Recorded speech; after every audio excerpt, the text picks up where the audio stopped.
Hey, it's Kevin with the New Warehouse Podcast, and I am here in the Maersk podcast studio at Manifest on day 2, and I am joined by Brian Gaunt, who is the VP of Accelerated Digitalization at DHL Supply Chain. DHL Supply Chain, a big sponsor here at Manifest. And we're going to talk to Brian a little bit about what he does over at DHL, and we're also going to talk about orchestration overall, as that's a main focus for DHL this year, 2024. So, Brian, welcome to this podcast studio here, whatever we want to call this. Thanks for joining me.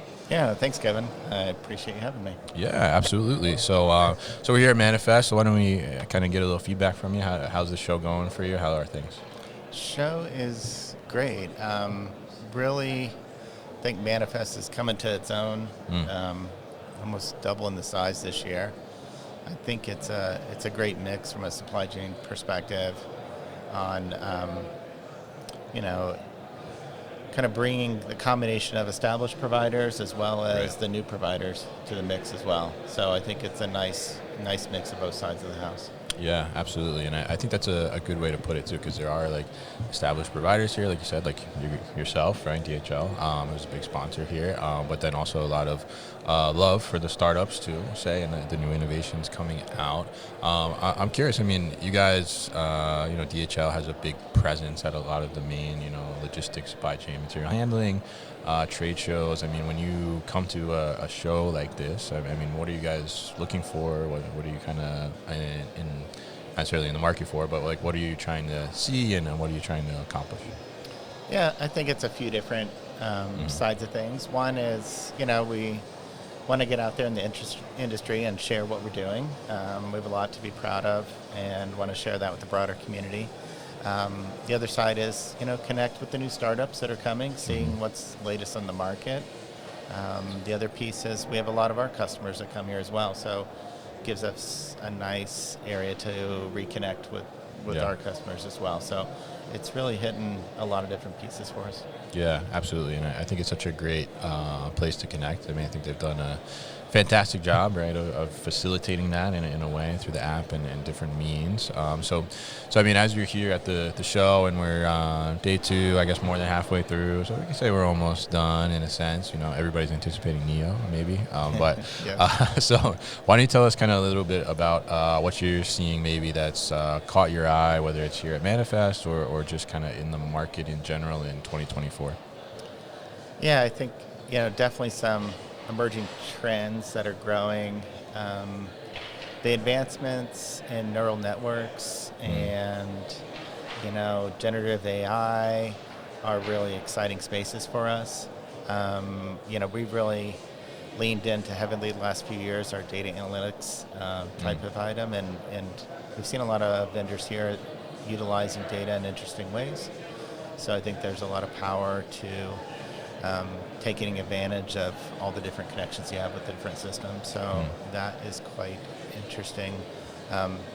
Supply chain continues to have a lot of investment and a lot of interesting, different components coming out of it. Yeah. The robotics solutions are continuing to advance and, able to do more things, which is exciting for us. Yeah, absolutely. And obviously you guys are a big proponent of the automation and robotics, as we see, multiple partnerships, and one of the I think the biggest customer of Locust potentially, right? Yeah. lots of Locust bots out there in DHL buildings, right? Yeah, we have over 3,000 Locust bots globally. So good partnership there. Yeah, so I mean, obviously you guys are very focused on innovation and staying on top of the newest technology and being able to do those things. But you mentioned data in there, right? Which is such a core thing, I think, to make all those things work and make all those things happen. I mean, data is really kind of that underlying sense, right? And making sure, and not just any data, but correct data, good data, right? We like to say clean data, I think.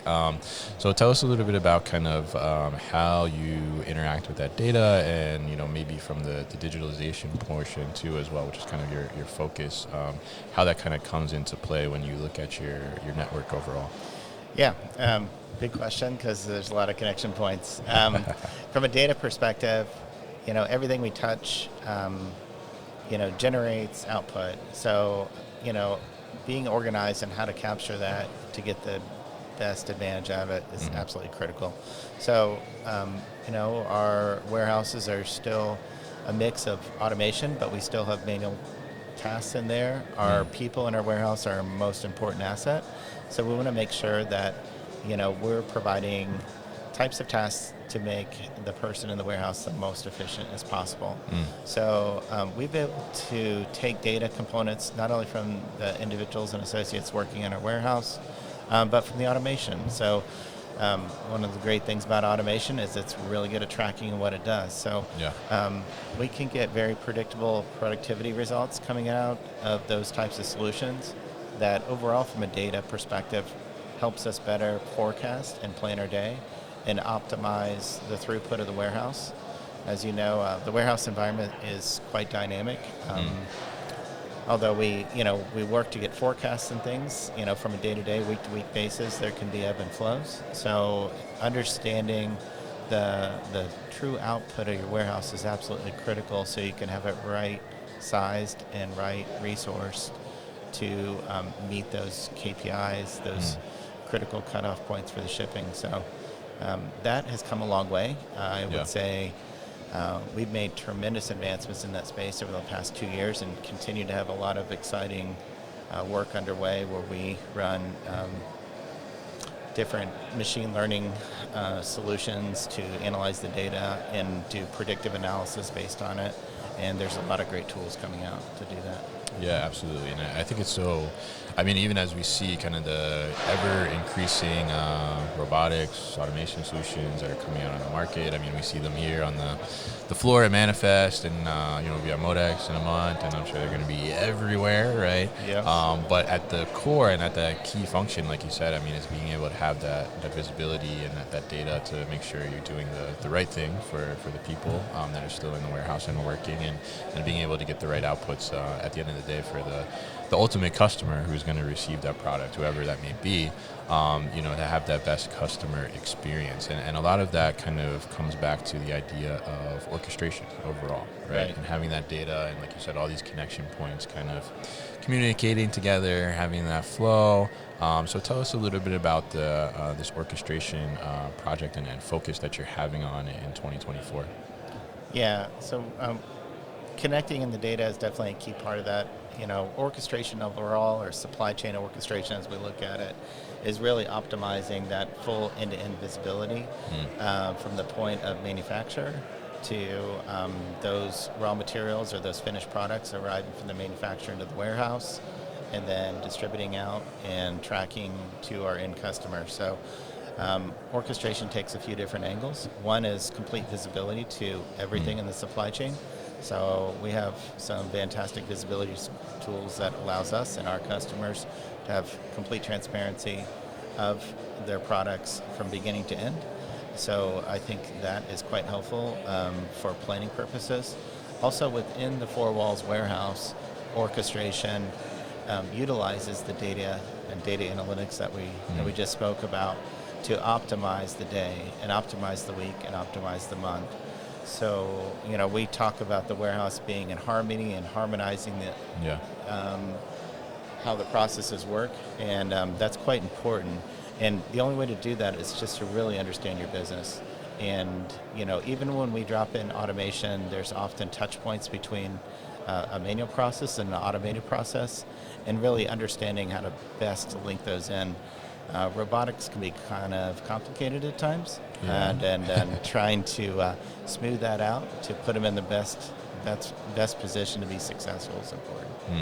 Yeah, I think that's such a key point there. Like you said, the robotics can be a little tricky at times, right? But I think it's important too to be able to figure out how do you create that harmony, as you said, right? And I think it's such it's a beautiful thing. To outsiders of the warehouse world, like you wouldn't think, there's harmony and all these things happening in the warehouse, but when all those things are kind of moving together in unison, in that harmony that you mentioned and that overall kind of orchestration, it is a beautiful thing to see because everything just kind of flows the way it's supposed to. You have minimal exceptions and disruptions, and that's to warehouse people, that's like the dream, right? That's Basically, right. right? So, I mean, how are you kind of looking at maybe technology in, this year and going into the next couple years? How are you approaching that to be able to make sure it fits into this idea of the overall orchestration? Yeah, probably two fronts. One is continue to refine how we utilize the data, and Mm-hmm. that is ever evolving. I think we're in a really good spot, going into 2024 with that. But also, as solution providers, such as at Manifest here, Mm-hmm. continue to introduce new solutions. We're continuing to look at the the workflow within the warehouse as a series of different kind of use cases to solve, and we're going to continue to drop in more solutions to automate it.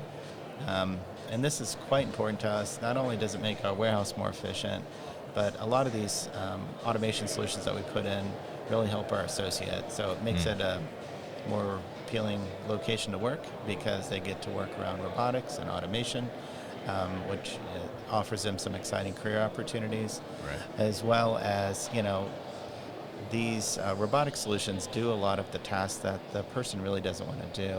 Mm. Nobody wants to unload a box in a hot trailer or cold trailer. No. So if we're able to put a piece of equipment in there to do that and allow that person to do something else, much better fit for a person versus doing that type of task, those are wins for us for sure.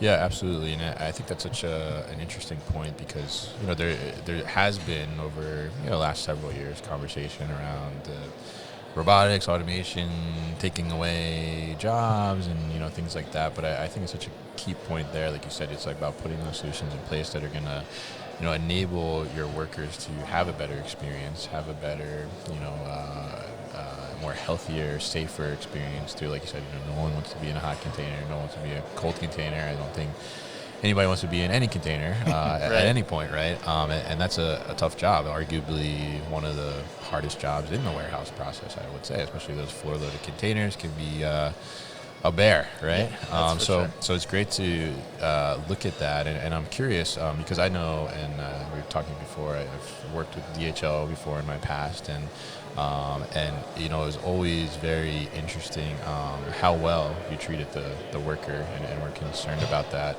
within the facility that I was in. And I'm curious, like, how do you look at that, and how do you make sure that culture is still continuing on, especially when you have so many buildings too?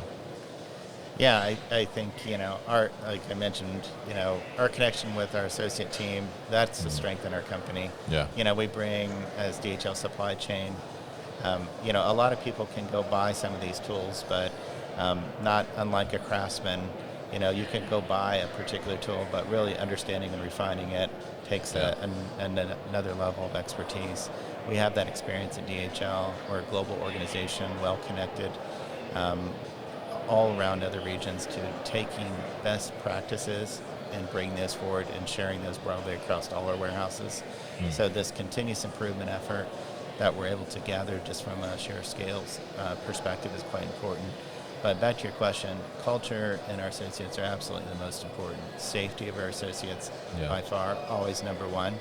But, we provide a great working environment. Um, we we connect with our associates. Everyone has a voice and a feedback. We have awesome career growth opportunities, Yeah. with their scale. There's lots of opportunities for associates to kind of move and follow their heart and path to do different things. So, that's part of, I think, being successful, and what makes us successful is building that culture. Yeah, absolutely. And I think to go back to the harmony point as well, if you have the happy employees, that's going to create more harmonious vibes too as well, right, in the That's right. space.